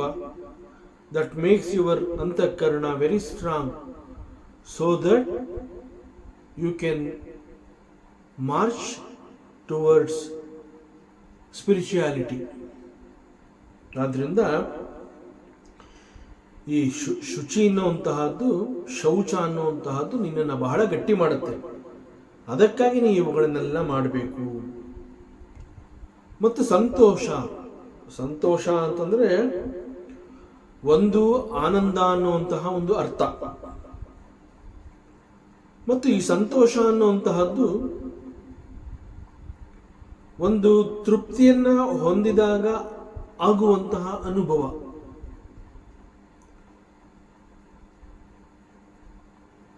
ಅನೇಕ ಸಂದರ್ಭಗಳಲ್ಲಿ ಅನೇಕ ಬೇರೆ ಬೇರೆ ಹಂತಗಳಲ್ಲಿ ನಾವು ತೃಪ್ತಿಯನ್ನ ಹೊಂದುತ್ತೀವಿ. ಆ ತೃಪ್ತಿ ಅನ್ನುವಂತಹದ್ದು ನಮಗೆ ಅರ್ಥ ಆಗತ್ತೆ. ಐ ಆಮ್ ಸ್ಯಾಟಿಸ್ಫೈಡ್ ಅಂತ ಹೇಳ್ಬಿಡ್ತೀವಿ. ಬಟ್ ಆ ತೃಪ್ತಿ ಅನ್ನುವಂತಹದ್ದು ಎಕ್ಸ್ಪ್ಲೈನ್ ಮಾಡಕ್ ಆಗದೇ ಇರುವಂತಹ ಸಂತೋಷವನ್ನ ನಿನಗೆ ತಂದು ಕೊಟ್ಟಿರುತ್ತೆ. ಅದು ಬಿಟ್ಟು ಇನ್ನೇನು ಅಲ್ಲ. ಅಷ್ಟು ಸಂತೋಷವನ್ನ ನೀನು ಎಕ್ಸ್ಪ್ಲೈನ್ ಮಾಡಕ್ ಆಗದೇ ಇದ್ದಾಗ you say I am satisfied, ನನಗೆ ತೃಪ್ತಿ ಆಯಿತು. ಸೊ ಈ ತೃಪ್ತಿ ಅನ್ನುವಂತಹದ್ದು ಹೇಗೆ ಅದು ನನಗೆ ತಿಳಿಸ್ಕೊಡತ್ತೆ ಅಂತಂದ್ರೆ, ಈಗ ನನ್ನ ಬಳಿ ಕೆಲವುಗಳಿದೆ, ಸೊ ಐ ಆಮ್ ಹ್ಯಾಪಿ, ನನಗೆ ತೃಪ್ತಿ ಇದೆ. ಅದೇ ರೀತಿ ನನ್ನ ಬಳಿ ಈಗ ಯಾವುದೂ ಇಲ್ಲ, ಕೆಲವುಗಳು ಇಲ್ಲ, in spite of that I am happy, that is ತೃಪ್ತಿ. ಸೊ ಇದು ತುಷ್ಟಿ ಅನ್ನುವ ಅರ್ಥವನ್ನ ಕೂಡ ಕೊಡುತ್ತೆ. ಸಂತೋಷ ಅಂತಂದ್ರೆ ತುಷು ಧಾತುವಿನಿಂದ ಬಂದಿರುವಂತಹದ್ದು, ತುಷ್ಟಿ ಅನ್ನುವ ಅರ್ಥವನ್ನ ಕೂಡ ಕೊಡುತ್ತೆ. ತಪಸ್ಸು, ತಪಸ್ಸು ಅಂತಂದ್ರೆ ಏಕಾಗ್ರ ಚಿತ್ತ, ಸಿಂಗಲ್ ಪಾಯಿಂಟೆಡ್ ಫೋಕಸಿಂಗ್ ಅಂತ ಹೇಳ್ತೇವೆ. ಮತ್ತು ತಪ, ತಾಪ, ಎಷ್ಟೇ ಅದು ನಿನ್ನನ್ನು ಸುಡ್ತಾ ಇದ್ರೂ ಕೂಡ ನೀನು ವಿಚಲಿತನಾಗದಂತೆ ನಿನ್ನ ಗುರಿ ಮತ್ತು ಉದ್ದೇಶದ ಕಡೆಗೆ ನಿನ್ನ ಫೋಕಸ್ ಇರಬೇಕು. ದಟ್ ಈಸ್ ತಪ. ಅಂಡ್ ಸ್ವಾಧ್ಯಾಯ, ಸ್ವಾಧ್ಯಾಯ ಅಂತಂದ್ರೆ ದಿನನಿತ್ಯದಲ್ಲಿ ಕೆಲವೊಂದು ಸಮಯ ಅದಕ್ಕಾಗಿ ಮುಡುಪಾಗಿಟ್ಟು ನಮ್ಮ ಸನಾತನ ಧರ್ಮ, ನಮ್ಮ ಶಾಸ್ತ್ರ ಗ್ರಂಥ ಏನ್ ತಿಳಿಸ್ಕೊಟ್ಟಿದೆ, ಆತ್ಮವಿಚಾರ, ಇವೆಲ್ಲವನ್ನ ನಿರಂತರವಾಗಿ ಓದುವಂತಹದ್ದು, ಓದಿರುವಂತಹದ್ದನ್ನ ಮತ್ತೆ ಮನನ ಮಾಡಿಕೊಳ್ಳುವಂತಹದ್ದು, ಮನನವಾಗಿ ಅದು ಸತ್ಯ ಅಂತ ಕಂಡುಕೊಂಡು ಅವುಗಳಿಂದ ಒಂದು ಆನಂದವನ್ನು ಅನುಭವಿಸಿದಾಗ ದಟ್ ಆನಂದದ ಅನುಭವವನ್ನ ಮತ್ತೊಬ್ಬರಿಗೂ ನಾವು ಹಂಚಬೇಕು. ಸಿ, ಬಿಕಾಸ್ ಆಫ್ ದಿಸ್ ನನಗೆ ಬಹಳ ಸಂತೋಷ ಆಗಿದೆ, ನನ್ನ ಸಂತೋಷಕ್ಕೆ ಇದು ಕಾರಣ ಆಗಿದೆ, ಅದರಿಂದ ನಿನಗೂ ಇದು ಸಿಗಲಿ. So sharing that knowledge, that is a ಸ್ವಾಧ್ಯಾಯ. ಕೇವಲ ಒಂದು ಶಾಸ್ತ್ರ ಗ್ರಂಥವನ್ನು ನಾನು ಓದಿ ನಾನು ಸಂತೋಷ ಪಟ್ಕೊಳ್ಳುವಂತಹದ್ದು ಈಸ್ ನಾಟ್ ದಿ ಸ್ವಾಧ್ಯಾಯ. ಯಾವ ಒಂದು ಜ್ಞಾನದ ಕಾರಣದಿಂದ ನನಗೆ ಸಂತೋಷದ ಅನುಭವ ಆಗಿದೆ, ಆ ಜ್ಞಾನವನ್ನ I have to share. Sharing and caring ಅಂತ ಹೇಳ್ತಾರೆ. ಸೊ ದಟ್ ಈಸ್ ರಿಯಲ್ ಸ್ವಾಧ್ಯಾಯ. ಮತ್ತು ಈ ನಿಯಮಗಳನ್ನು ಪಾಲಿಸುವಂತಹದ್ರಲ್ಲಿ ಅತಿ ಮುಖ್ಯವಾಗಿರುವಂತಹದ್ದು ಅಂತಂದ್ರೆ it is called Ishvara pranidhana. Ishvara ಅಂತಂದ್ರೆ ಸುಪ್ರೀಂ ಬೀಯಿಂಗ್, ಪರಬ್ರಹ್ಮ ಪರಮಾತ್ಮ. ಭಗವಂತ ಅಂತ ಕರಿತೀವಿ, ಪರಮಾತ್ಮ ಅಂತ ಕರಿತೀವಿ, ಪರಬ್ರಹ್ಮ ಅಂತ ಹೇಳ್ತೀವಿ. ಈಶ್ವರ ಮೀನ್ಸ್ ಹೀ ಈಸ್ ಯಜಮಾನ, ಹೀ ಈಸ್ ಒಡೆಯ. ಯಾವುದಕ್ಕೆ ಒಡೆಯ? ಎಲ್ಲವುಗಳಿಗೆ ಹೀ ಈಸ್ ದಿ ಯಜಮಾನ. Is called Ishwara.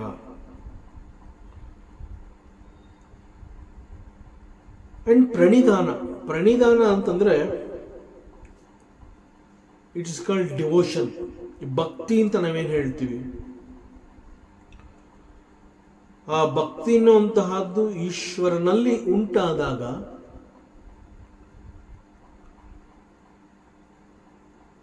ಅವನಲ್ಲಿ ಶರಣಾಗುವಂತಹದ್ದು, ಸರೆಂಡರಿಂಗ್ ಟು ದಿ ಲಾರ್ಡ್.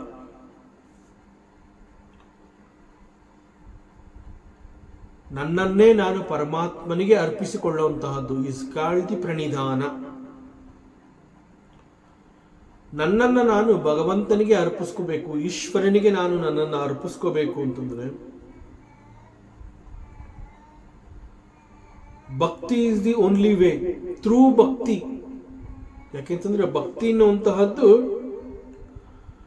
ಸಂಪೂರ್ಣವಾಗಿ ನನ್ನ ಅಹಮ್ಮನ್ನ ಕರಗಿಸಿ ನಾಶ ಮಾಡಿಬಿಡುತ್ತೆ. ಅಲ್ಲಿ ಅಹಂ ಅನ್ನುವಂತಹದ್ದೇ ಇಲ್ಲ. What remains there will be offered to the Lord. That is Ishvara pranidhana. So Ishvara pranidhana ಅಂತಂದ್ರೆ ಮುಖ್ಯವಾಗಿ ಅಲ್ಲಿ ಭಕ್ತಿ,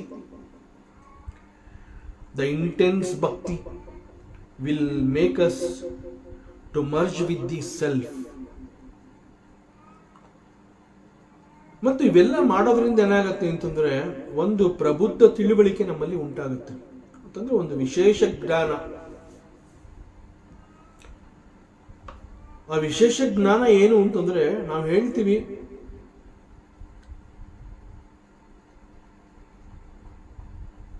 ಹೃದಯದ ವಿಶಾಲತೆ ಅಂತ ಹೇಳ್ತೀವಿ, ಮನಸ್ಸಿನ ವಿಶಾಲತೆ ಅಂತ ಹೇಳ್ತೀವಿ.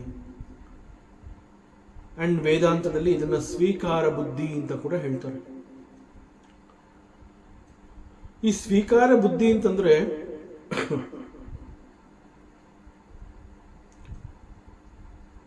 ಯಾವ ಒಂದು ಮನಸ್ಸು ಅನ್ನುವಂತಹದ್ದು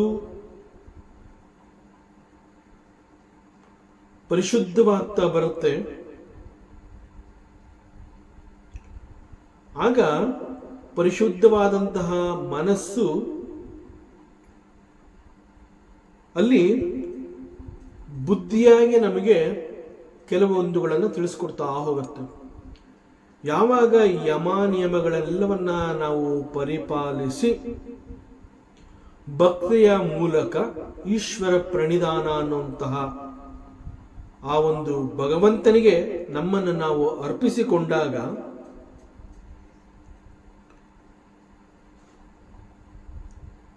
ಅಲ್ಲಿ ನಂದು ಅಂತ ಇನ್ನೇನು ಉಳಿದಿರೋದಕ್ಕೆ ಸಾಧ್ಯವೇ ಇಲ್ಲ. ಆಗ ಆ ಒಂದು ಮನೋಬುದ್ಧಿ, ಸ್ವೀಕಾರ ಬುದ್ಧಿ, ಆ ಹೃದಯದ ವಿಶಾಲತೆ ಅನ್ನೋದು ಹೇಗಿರುತ್ತೆ ಅಂತಂದ್ರೆ ಅಕ್ಸೆಪ್ಟಿಂಗ್ ದಿ ಭಗವಾನ್ಸ್ ಪ್ಲಾನ್. ಭಗವಂತ ನನಗಾಗಿ ಏನ್ ಕೊಡ್ತಾನೆ, ಏನ್ ಕೊಡೋದಿಲ್ಲ, ಅವೆಲ್ಲವನ್ನ ಸ್ವೀಕರಿಸುವಂತಹದ್ದು. ಅಂತಂದ್ರೆ ಅಲ್ಲಿ ಇದೇ ಇಲ್ಲ ಅನ್ನುವಂತಹದ್ದೇ ಇಲ್ಲ. ಅಲ್ಲಿ ಇದೆ ಅನ್ನುವಂತಹದ್ದು ಈಸ್ ಈಶ್ವರ ಪ್ರಸಾದ, ಆ ಇಲ್ಲ ಅನ್ನುವಂತಹದ್ದು ಈಸ್ ಈಶ್ವರ ಪ್ರಸಾದ. ಇದೇ ಇಲ್ಲ ಅನ್ನುವಂತಹ ನಿರ್ಣಯಕ್ಕೆ ಬಾರದಂತೆ ಬಂದ ಎಲ್ಲವನ್ನ ನೇರವಾಗಿ ಸ್ವೀಕರಿಸುವಂತಹದ್ದು ಈಸ್ ಕಾಲ್ಡ್ ದಿ ಸ್ವೀಕಾರ ಬುದ್ಧಿ. ಈ ಸ್ವೀಕಾರ ಬುದ್ಧಿ ಯಾವಾಗ ಅಂತಂದ್ರೆ only when you surrender yourself at the feet of the lord. ಭಗವಂತನಲ್ಲಿ ಸಂಪೂರ್ಣವಾಗಿ ನೀನು ಶರಣಾದಾಗ ಆಗುವಂತಹ ಅನುಭವ, ಆ ಮೂಲಕ ನೀನು ಗಳಿಸಿಕೊಳ್ಳುವಂತಹದ್ದು ದಿಸ್ ಜ್ಞಾನ. ಸೊ ಇದೆಲ್ಲದರ ಬೆನಿಫಿಟ್ ಏನು ಅಂತಂದ್ರೆ ಕ್ರಮೇಣ ಇವೆಲ್ಲವುಗಳಿಂದ ನಮಗೆ ದ ಇನ್ನರ್ ಪೀಸ್ ಅಂತಂದ್ರೆ ಏನು ಒಂದು ಶಾಂತಿ ಅಂತ ನಾವು ಹೇಳ್ತೀವಿ. ಆ ಶಾಂತಿ ಅಂತಂದ್ರೆ ಅದೊಂದು ರೀತಿಯ ವಂಡರ್ಫುಲ್ ಸೈಲೆನ್ಸ್. ಅದು ಯಾವ ರೀತಿಯ ಸೈಲೆನ್ಸ್ ಅಂತಂದ್ರೆ ಅಲ್ಲಿ ಕುಣಿತವೇ ಇಲ್ಲ. ಬೇಕು ಬೇಡ, ಇದೇ ಇಲ್ಲ, ಆಸೆ ನಿರಾಸೆ, ಮಾನ ಅಪಮಾನ, ಬಡತನ ಶ್ರೀಮಂತಿಕೆ, ಇವೆಲ್ಲವುಗಳನ್ನ ಸಮತ್ವ ಭಾವದಲ್ಲಿ ನೋಡುವಂತಹದ್ದು. That is called the inner peace. So ಆ ಇನ್ನರ್ ಪೀಸ್ ಅನ್ನುವಂತಹದ್ದು ನಮಗೆ ಸಿಗತ್ತೆ. ಆಧ್ಯಾತ್ಮ ಬೆಳವಣಿಗೆ, ಸ್ಪಿರಿಚುಯಲ್ ಗ್ರೋತ್ ಮತ್ತು ಆತ್ಮಜ್ಞಾನ ಅಂಡ್ ವಾಟ್ ಈಸ್ ಮೋಕ್ಷ, ಈ ಎಲ್ಲ ಬೆನಿಫಿಟ್ಗಳು ಒಬ್ಬ ಸಾಧಕ ಸ್ಪಿರಿಚುಯಲ್ ಪ್ರಾಕ್ಟೀಸ್ ಅಂತ ಹೇಳಿ ಯಮ ನಿಯಮಗಳನ್ನು ಪಾಲಿಸುವಾಗ ಅವನಿಗೆ ಸಿಗುವಂತಹ benefits. So the practising method is ಹೇಗೆ ಇವುಗಳೆಲ್ಲವನ್ನು ನಾನು ಮಾಡ್ತೀನಿ, ಇದಕ್ಕಾಗಿ ನಾನು ಸಾಧನೆಗೆ ಬಂದಿದ್ದೀನಿ, ನನ್ನನ್ನು ನಾನು ಸಾಧನೆಗಾಗಿ ತೊಡಗಿಸ್ಕೊಂಡಿದ್ದೀನಿ. I am ready to do it, ready to follow, but how? So practicing method is through meditation, prayer, self-inquiry and seva buddhi. Madabhignam gurum shantamupasita madatmakam. ಒಬ್ಬ ಸಾಧಕ ಆತ್ಮವನ್ನ ತಿಳ್ಕೋಬೇಕು, ಭಗವಂತನನ್ನ ಅರಿಯಬೇಕು ಅನ್ನುವಂತಹದ್ದಾದಾಗ he needs a guru, he should go to a guru, and that guru is called Shantam. ಶಾಂತಂ ಅನ್ನುವಂತಹದ್ದು ಭಗವತ್ ಸ್ವರೂಪ. And guru is not different from ಪರಮಾತ್ಮ. ಅದರಿಂದ ವೇದಾಂತ ಬಹಳ ಸ್ಪಷ್ಟವಾಗುತ್ತೆ. ಯಾವಾಗ ನಿನಗೆ ಈ ಒಂದು ಸತ್ಯವನ್ನ ತಿಳ್ಕೋಬೇಕು, ಆತ್ಮವನ್ನ ತಿಳ್ಕೋಬೇಕು, ಭಗವಂತನನ್ನ ಅರಿಯಬೇಕು ಅನ್ನುವಂತಹ ಒಂದು ಜಿಜ್ಞಾಸೆ ನಿನ್ನಲ್ಲಿ ಉಂಟಾಗುತ್ತೆ, ಆಗ ಯು ರಿಕ್ವೇರ್ ಎ ಗುರು. ನಿನಗೊಬ್ಬ ಮಾರ್ಗದರ್ಶಕ ಬೇಕು. So you go to a guru and that guru is called Shantam. ಯಾಕೆಂತಂದ್ರೆ that Shantam is Paramatma swarupa and guru is none other than Parabrahma Paramatma. So Paramatma and guru, they are not different, they are one and the same. Shantam. So ಗುರುವಿನ ಬಳಿ ನೀನು ಹೋಗುವಾಗ ಯಾವುದೇ ರೀತಿಯ ಅಭಿಮಾನ ಅನ್ನುವಂತಹದ್ದು ನಿನ್ನಲ್ಲಿ ಇಲ್ಲದೇ ಇರಲಿ, ಮತ್ಸರ ಭಾವ ಅನ್ನುವಂತಹದ್ದು, ಅಸೂಯೆ ಎನ್ನುವಂತಹದ್ದು ಯಾವುದು ಇಲ್ಲದೆ ನೀನು ಕೂಡ ಶಾಂತನಾಗಿ ಆ ಗುರುವಿನ ಸಮೀಪ ಹೋಗಬೇಕು. ಸೊ ಗುರುವಿನ ಬಳಿ ಹೋದಾಗ ಗುರುವಿನಲ್ಲಿ ಮತ್ತು ನನ್ನಲ್ಲಿ ಅನುರಾಗವಿರಲಿ. ಇದನ್ನ ಭಗವಂತ ಪರಮಾತ್ಮ ಅವನೇ ಕೊಟ್ಟಿರುವಂತಹ ಗೈಡ್ಲೈನ್ಸ್. ಅದರಿಂದ ಗುರುವಿನಲ್ಲಿ ಮತ್ತು ನನ್ನಲ್ಲಿ ನೀನು ಶಾಂತವಾಗಿರು, ಅನುರಾಗವಿರಲಿ ಅಂತ ಅವನು ಹೇಳ್ತಾ ಇದ್ದಾನೆ. So this is the practice of ಯಮ ಅಂಡ್ ನಿಯಮ. ಸೊ ಹೀಗೆಲ್ಲ ಮಾಡ್ತಾ ಹೋದಾಗ ಲೌಕಿಕದ ಎಲ್ಲದರಲ್ಲಿಯೂ ನಿಧಾನವಾಗಿ ಆಸಕ್ತಿಯನ್ನ ಕಳ್ಕೋತಾ ಹೋಗ್ಬೇಕು. ಸಂಸಾರ ಅಂತಂದ್ರೆ ಅನೇಕಗಳನ್ನು ನಾವು ಅಂಟಿಸ್ಕೊಂಡಿರ್ತೀವಿ. ಗಂಡ, ಮನೆ, ಮಕ್ಕಳು, ಆಸ್ತಿ, ಹೀಗೆ ಅನೇಕಗಳನ್ನು ನಾವು ಅಂಟಿಸ್ಕೊಂಡಿರ್ತೀವಿ. ಅವೆಲ್ಲವುಗಳಲ್ಲಿ ಸಮತ್ವ ಭಾವ ಇರಬೇಕು. ಅವುಗಳೆಲ್ಲವನ್ನ ನಾವು ತಿರಸ್ಕರಿಸಬೇಕು ಅಂತ ವೇದಾಂತ ಹೇಳ್ತಾ ಇಲ್ಲ. ಅವೆಲ್ಲವುಗಳಲ್ಲಿ ಸಮತ್ವ ಭಾವವನ್ನ ನೀನು ಹೊಂದು. ಸಮತ್ವ ಭಾವ ಅಂತಂದ್ರೆ ನಾನು ಅಂತಂದ್ರೆ ನಿನಗೇನು ಅರ್ಥವಾಗಿದೆ ಆ ರೀತಿಯಲ್ಲಿ ಎಲ್ಲರೂ ತಾನು ಹೇಗೋ ಎಲ್ಲರೂ ಹಾಗೆ, ದಟ್ ಈಸ್ ಸಮತ್ವ ಭಾವ. ಸೊ ಹೀಗೆ ಸಾಧನೆ ಎನ್ನುವಂತಹದ್ದು ತೀವ್ರವಾಗ್ತಾ ಹೋಗ್ತಾ ಇದ್ದಾಗೆ ಆತ್ಮನ ಬಗ್ಗೆ, ಆತ್ಮದ ಬಗ್ಗೆ ಅರಿವು ಅನ್ನುವಂತಹದ್ದು ಹೆಚ್ಚಾಗ್ತಾ ಹೋಗುತ್ತೆ. ಅದರಿಂದ ಆತ್ಮ ಅಂತ ಹೇಳಿದ್ರೆ ಬಿಕಾಸ್ ಆತ್ಮದ ಬಗ್ಗೆ ತಿಳ್ಕೊತಾ ಹೋದಾಗ ಇವೆಲ್ಲ ಆ ಒಂದು ಸಾಧನೆ ತೀವ್ರವಾಗ್ತಾ ಹೋದಾಗ ಇಂತಹ ಒಂದು ಜ್ಞಾನ ಸಿಗತ್ತೆ ಅಂತಂದಾಗ ಈ ಕಾರಣದಿಂದ ವೇದಾಂತ ಹೇಳುತ್ತೆ ಆತ್ಮ ಮೀನ್ಸ್ ಇಟ್ ಈಸ್ ಸ್ವಯಂ ಪ್ರಕಾಶ.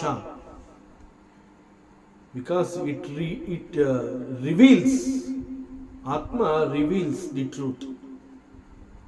ಆತ್ಮ ಅಂತಂದ್ರೆ ಅದೊಂದು ಸಾಕ್ಷಿ ರೂಪ. ಮತ್ತು ಆತ್ಮ ಅಂತ ಹೇಳಿದಾಗ ಹೆಚ್ಚು ಚಿಂತನೆಯನ್ನು ಮಾಡಬೇಕಾಗುತ್ತೆ. Very very contemplative statement.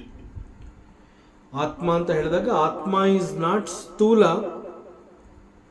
And at the same time Atma is not sukshma also.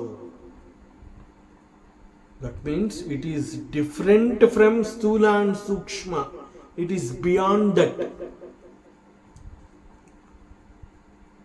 ಇದನ್ನು ಹೇಗೆ ಅರ್ಥ ಮಾಡ್ಕೋಬೇಕು ಅಂತಂದ್ರೆ ವೇದಾಂತ ಒಂದು ಒಳ್ಳೆ ಉದಾಹರಣೆ ಕೊಡುತ್ತೆ. ಅಗ್ನಿಯ ಸ್ವಭಾವ ಅಂತಂದ್ರೆ ಅಗ್ನಿ ಎಲ್ಲವನ್ನ ದಹಿಸತ್ತೆ, ಎಲ್ಲವನ್ನ ಅದು ತಿಂದು ಭಸ್ಮ ಮಾಡಾಕತ್ತೆ.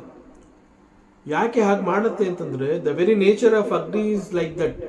It burns everything, burns into ashes ಅಂತ ಹೇಳ್ತೀವಲ್ಲ. ಯಾಕೆ ಹಾಗೆ ಮಾಡುತ್ತೆ ಅಂತಂದ್ರೆ ದಟ್ ಈಸ್ ಅಗ್ನಿ. ಅಗ್ನಿಯ ಸ್ವಭಾವವೇ ಆ ರೀತಿ ಇರೋದ್ರಿಂದ ಅಗ್ನಿಗೆ ಸಿಕ್ಕಂತಹ ಅದು ಏನೇ ಆಗಿದ್ರೂ ದಹಿಸಿ ಭಸ್ಮ ಆಗಲೇಬೇಕು. ಅದೊಂದು ಕಟ್ಟಿಗೆ ಇರಬಹುದು, ಸೌದೆ ಇರಬಹುದು. ಒಂದು ಪಕ್ಷ ಅದು ಡ್ರೈ ಆಗಿಲ್ಲದೆ ಇದ್ರೂ ಕೂಡ ಬೆಂಕಿಯ ಈ ಒಂದು ಜ್ವಾಲೆಗಳಿಗೆ ಅದು ಸಿಕ್ಕಾಗ ನಿಧಾನವಾಗಿ ಅದು ಉರಿದು ಭಸ್ಮವಾಗೋದ್ರಲ್ಲಿ ಸಂಶಯನೇ ಇಲ್ಲ. ಸೊ ಅಗ್ನಿ ಅಂತಂದ್ರೆ ಎಲ್ಲವನ್ನ ಅದು ದಹಿಸತ್ತೆ, ಎಲ್ಲವನ್ನ ಭಸ್ಮ ಮಾಡುತ್ತೆ. ಅದರಿಂದ ಅಗ್ನಿ ಅಂತಂದಾಗ it is totally different from the ಕಟ್ಟಿಗೆ. ಯಾಕೆ ಅಂತಂದ್ರೆ ಕಟ್ಟಿಗೆ ಎನ್ನುವಂತಹದ್ದು ಉರಿತಾ ಇದ್ದಾಗ ಕಟ್ಟಿಗೆಯ ಗಾತ್ರಕ್ಕೆ ತಕ್ಕಂತೆ ಅಲ್ಲಿ ಬೆಂಕಿಯ ಗಾತ್ರ ಅಂತಂದ್ರೆ ಬೆಂಕಿಯ ಜ್ವಾಲೆ ಏನಿರುತ್ತೆ ಅದು ದೊಡ್ಡದಾಗ್ತಾ ಇರುತ್ತೆ, ಚಿಕ್ಕದಾಗ್ತಾ ಇರುತ್ತೆ. ಅನೇಕ ರೂಪಗಳನ್ನ ಈ ಬೆಂಕಿಯ ಜ್ವಾಲೆ ಹೊಂದಿರುತ್ತೆ ಅಕಾರ್ಡಿಂಗ್ ಟು ದಿ ಕಟ್ಟಿಗೆ. ಸೊ ಉರಿತಾ ಇದ್ದಾಗ, ಕಟ್ಟಿಗೆ ಉರಿತಾ ಇದ್ದಾಗ it is possible for you to see the ಅಗ್ನಿ. ಆದ್ರೆ ಅದೇ ಅಗ್ನಿ ಕಟ್ಟಿಗೆ ಉರಿತಾ ಇದ್ದಾಗ ನೀನು ನೋಡಬಹುದು. ಆದರೆ ಕೊನೆಗೆ ಪೂರ್ಣವಾಗಿ ಉರಿದ ನಂತರ ಯು ಕೆನಾಟ್ ಸಿ ದಿ ಅಗ್ನಿ, but you can see the ಭಸ್ಮ. ಸೊ ಇದೇನು ತಿಳಿಸುತ್ತೆ ಅಂತಂದ್ರೆ ಅಗ್ನಿ ಇಸ್ ಡಿಫ್ರೆಂಟ್ ಫ್ರಮ್ ದಿ ಕಟ್ಟಿಗೆ. ಅಗ್ನಿ ಅಂಡ್ ಕಟ್ಟಿಗೆ ಒಂದೇ ಅಲ್ಲ. ಕಟ್ಟಿಗೆಯಲ್ಲಿ ಅಗ್ನಿ ಇತ್ತು, ಅದು ಉರಿತಾ ಇತ್ತು, ಅದು ಸತ್ಯ. ಆದರೆ ಅಗ್ನಿ ಈಸ್ ಟೋಟಲಿ ಡಿಫ್ರೆಂಟ್ ಫ್ರಮ್ ಕಟ್ಟಿಗೆ. ಅಗ್ನಿ ಕಟ್ಟಿಗೆಯನ್ನು ಉರಿಯುವಂತೆ ಮಾಡಿ ಭಸ್ಮವನ್ನಾಗಿ ಮಾಡಿತು. ಉರಿತಾ ಇದ್ದಾಗ ಅಲ್ಲಿ ಅಗ್ನಿಯನ್ನು ನೋಡಬಹುದಾಗಿತ್ತು. ಉರಿದ ನಂತರ ಅಲ್ಲಿ ಬೆಂಕಿ ಎನ್ನುವಂತಹದ್ದು, ಅಗ್ನಿ ಎನ್ನುವಂತಹದ್ದು, ಜ್ವಾಲೆ ಯಾವುದೂ ಅಲ್ಲಿರಲಿಲ್ಲ. ಅಲ್ಲಿ ಕೇವಲ ಭಸ್ಮ ಅನ್ನುವಂತಹದ್ದು ಮಾತ್ರ ಉಳ್ಕೊಂಡಿತ್ತು. ಆದ್ರಿಂದ ಅಗ್ನಿ ಈಸ್ ಡಿಫ್ರೆಂಟ್ ಫ್ರಮ್ ಕಟ್ಟಿಗೆ. ಅಂಡ್ ಸಿಮಿಲರ್ಲಿ ಆತ್ಮ ಅಂತ ಹೇಳಿದಾಗ ಆತ್ಮ is different from physical body and subtle body. It is not ಸ್ಥೂಲ, ಇಟ್ ಈಸ್ ನಾಟ್ ಸೂಕ್ಷ್ಮ, ಇಟ್ ಈಸ್ ಡಿಫರೆಂಟ್ ಫ್ರಮ್ ಸ್ಥೂಲ ಅಂಡ್ ಸೂಕ್ಷ್ಮ.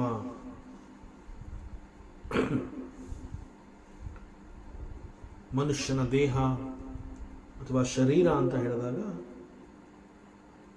ದಿಸ್ ಶರೀರ is made up of 3 types of ಗುಣಾಸ್. ಮನುಷ್ಯನ ಶರೀರ ಅಂತಂದಾಗ ಅಲ್ಲಿ 3 ಗುಣಗಳನ್ನು ಕೂಡ ನಾವು ನೋಡಬಹುದು. ಮನುಷ್ಯನ ಶರೀರದಲ್ಲಿ, ದೇಹದಲ್ಲಿ ಈ ಎಲ್ಲ ಗುಣಗಳು ಇರೋದ್ರಿಂದ ಜೀವ ಇಸ್ ಬೌಂಡ್. ಮನುಷ್ಯ ಅನ್ನುವಂತಹವನು ಒಬ್ಬ ವ್ಯಕ್ತಿ ಬಂಧನಕ್ಕೆ ಒಳಗಾಗ್ತಾನೆ. ಮನುಷ್ಯನಿಗೆ ಯಾಕೆ ಬಂಧನದ ಅನುಭವ ಆಗತ್ತೆ ಅಂತಂದ್ರೆ, ಬಿಕಾಸ್ ಮನುಷ್ಯ ಅಂತಂದ್ರೆ ಏನು ತನ್ನನ್ನು ಅವನು ದೇಹ ಅಂತ ತಿಳ್ಕೊಂಡಿರ್ತಾನೆ. ದಟ್ ದೇಹ is made up of these ಗುಣಾಸ್. ಗುಣಗಳಿಂದ ಕೂಡಿರುವಂತಹ ದೇಹ ಇದಾಗಿರೋದ್ರಿಂದ ಮನುಷ್ಯ ಈಸ್ ಬೌಂಡ್, ಬಂಧನಕ್ಕೆ ಒಳಗಾಗ್ತಾನೆ. ಯಾವಾಗ ಅವನಲ್ಲಿ ಈ ಬಂಧನ ಅನ್ನುವಂತಹದ್ದು ಅವನನ್ನು ಕಟ್ಟಾಕತ್ತೆ, ಆಗ ಆತ್ಮನ ಜ್ಞಾನದ ವಿಚಾರದಲ್ಲಿ ಅವನನ್ನು ಮುಂದುವರಿಯೋದಕ್ಕೆ ಅದು ಬಿಡೋದಿಲ್ಲ, ಅಡ್ಡಗಾಲ ಹಾಕತ್ತೆ. ಯಾವಾಗ ಸ್ಪಿರಿಚುವಲ್ ಗ್ರೋತ್, ಈ ಒಂದು ಸಾಕ್ಷಾತ್ಕಾರ, ಈ ಒಂದು ಸತ್ಯ, ಆತ್ಮನ ವಿಚಾರ ಬೇಕೇ ಬೇಕು ಅಂತ ಹೇಳಿ ಹಠ ಮಾಡಿ ಅವನು ಸಾಧನೆಗೆ ಬಂದಾಗ ಅವನು he should be very firm and strong. So ಅವನಲ್ಲಿ ಆ ಒಂದು ಸ್ಟ್ರೆಂತ್ ಬರಬೇಕು ಅಂತ ಹೇಳಿ ಸಾಧನೆಗೆ ಅವನು ಬರ್ತಾ ಇದ್ದಾನೆ ಸಾಧಕ ಅಂತಂದಾಗ ವೇದಾಂತ ಹ್ಯಾಸ್ ಪ್ರಿಸ್ಕ್ರೈಬ್ಡ್ ಯಮಾಸ್ ಅಂಡ್ ನಿಯಮಾಸ್ so that he attains the inner strength. He becomes very strong, he becomes very firm. So ಈ ಥರದ್ದೆಲ್ಲ ಆಗಬೇಕು, ಇಂತಹ ಒಂದು ಮಾರ್ಗದರ್ಶನ ಬೇಕು ಅಂತಂದಾಗ ಒಬ್ಬ ಸಾಧಕ ಅಂತ ಹೇಳಿದಾಗ ಅವನಿಗೆ he needs a guru, and only guru ಅವನು ಮಾತ್ರ ಈ ಆತ್ಮಜ್ಞಾನವನ್ನು ಉಪದೇಶ ಮಾಡೋದಕ್ಕೆ ಸಾಧ್ಯ. ಒಬ್ಬ ಗುರುವನ್ನು ಬಿಟ್ಟರೆ ಇನ್ಯಾರಿಗೂ ಕೂಡ ಈ ಆತ್ಮಜ್ಞಾನವನ್ನು ಉಪದೇಶ ಮಾಡೋದಕ್ಕೆ ಸಾಧ್ಯ ಇಲ್ಲ. ಯಾಕೆ ಅಂತಂದರೆ ಗುರು ಅಂತ ಹೇಳಿದಾಗ ಅವನಿಗೆ ಇದರ ಅನುಭವ ಆಗಿರುತ್ತೆ. ಅವನಿಗೆ ಈ ಅನುಭವ ಆಗಿರೋದ್ರಿಂದ ತಾನು ನಡೆದಂತಹ ಮಾರ್ಗದಲ್ಲಿ ಆ ಶಿಷ್ಯನಿಗೆ ನೀನು ಕೂಡ ಇದನ್ನು ಅನುಸರಿಸು, ನಿನಗೂ ಕೂಡ ಆತ್ಮನ ಪರಿಚಯ ಆಗತ್ತೆ ಅಂತ ಹೇಳಿ ಆತ್ಮಜ್ಞಾನವನ್ನ ಹೀಗೆ ಉಪದೇಶ ಮಾಡೋದಕ್ಕೆ ಕೇವಲ ಒಬ್ಬ ಗುರುವಿಗೆ ಮಾತ್ರ ಸಾಧ್ಯ. ಆದ್ರಿಂದ ಪರಮಾತ್ಮ ತತ್ವವನ್ನು ತಿಳಿಸ್ಕೊಡುವಂತಹವನು ಗುರು, ಅಂಡ್ ಭಗವಂತನನ್ನ ಪರಿಚಯ ಮಾಡಿಕೊಡೋದೇ ಒಬ್ಬ ಗುರು. ಹೀಸ್ ಭಗವಂತ ಅಂತ ಹೇಳಿ ಪರಮಾತ್ಮನನ್ನ ತೋರಿಸೋದಕ್ಕೆ ಯಾರಿಗೆ ಸಾಧ್ಯ ಅಂತಂದ್ರೆ only a guru can do this. ಆದ್ರಿಂದ ಗುರು ಅಂತ ಹೇಳಿದಾಗ ಈ ಸಾಧನೆ ಅಂತ ನಾವೇನು ಕರಿತೀವಿ, ಈ ಸಂದರ್ಭದಲ್ಲಿ guru is very much required. ಒಬ್ಬ ಜಿಜ್ಞಾಸು ಅಂತ ಹೇಳಿದಾಗ ಆ ಜಿಜ್ಞಾಸುವಿಗೆ ಗುರು ಬೇಕೇ ಬೇಕು. So he should go to the guru, and ಗುರು ಹತ್ರ ಅವನು ಹೋಗಬೇಕು. and he has to do the seva of the Guru. And Guru, because of his karunya, he comes down to the level of Shishya. ಯಾಕೆ ಅಂತಂದರೆ ಆಧ್ಯಾತ್ಮ ಸಾಧನೆ ಅಂತಂದಾಗ ಆತ್ಮದ ವಿಚಾರವನ್ನು ನೇರವಾಗಿ ಸ್ವೀಕರಿಸೋದಕ್ಕೆ ಒಬ್ಬ ಶಿಷ್ಯನಿಗೆ ಆಗೋದಿಲ್ಲ. ಅವನ ಬುದ್ಧಿಮಟ್ಟ ಅಷ್ಟು ಪ್ರಬುದ್ಧತೆಯನ್ನು ಗಳಿಸಿಲ್ಲದೆ ಇರೋದ್ರಿಂದ ಗುರು he comes down to the level of the ಶಿಷ್ಯ and teaches ಆತ್ಮಜ್ಞಾನದ ಉಪದೇಶವನ್ನು ಕೊಡ್ತಾನೆ. ಹೀಗೆ ಗುರು ತನ್ನ ಲೆವೆಲ್ಲಿಂದ ಶಿಷ್ಯನ ಲೆವೆಲ್ಗೆ ಇಳಿದು ಬಂದು ಪಾಠವನ್ನು ಮಾಡ್ತಾನೆ, ಉಪದೇಶವನ್ನು ಕೊಡ್ತಾನೆ ಅಂತಂದರೆ only a guru can do this. Why it is possible only for guru? It is only because of his ಕಾರುಣ್ಯ. ಮತ್ತಷ್ಟು ವಿಚಾರಗಳಿದೆ, ಮುಂದಿನ ಅವಕಾಶದಲ್ಲಿ ಮತ್ತೆ ಮುಂದುವರಿಸೋಣ. ಓಂ ಪೂರ್ಣಮದಃ ಪೂರ್ಣಮಿದಂ ಪೂರ್ಣಾತ್ ಪೂರ್ಣಮುದಚ್ಯತೆ ಪೂರ್ಣಸ್ಯ ಪೂರ್ಣಮಾದಾಯ ಪೂರ್ಣಮೇವಾವಶಿಷ್ಯತೆ. ಓಂ ಶಾಂತಿ ಶಾಂತಿ ಶಾಂತಿ. ಹರಿ ಓಂ. ಶ್ರೀ ಗುರುಭ್ಯೋ ನಮಃ. ಹರಿ ಓಂ. ಈ ದಿನದ ಪ್ರವಚನ ಸೇವೆಯನ್ನು ಪರಮಾತ್ಮ ಶ್ರೀಕೃಷ್ಣನ ಪಾದ ಚರಣಗಳಿಗೆ ಅತ್ಯಂತ ಭಕ್ತಿಯಿಂದ ಶ್ರದ್ಧೆಯಿಂದ ಅರ್ಪಿಸೋಣ. ಶ್ರೀಕೃಷ್ಣಾರ್ಪಣಮಸ್ತು.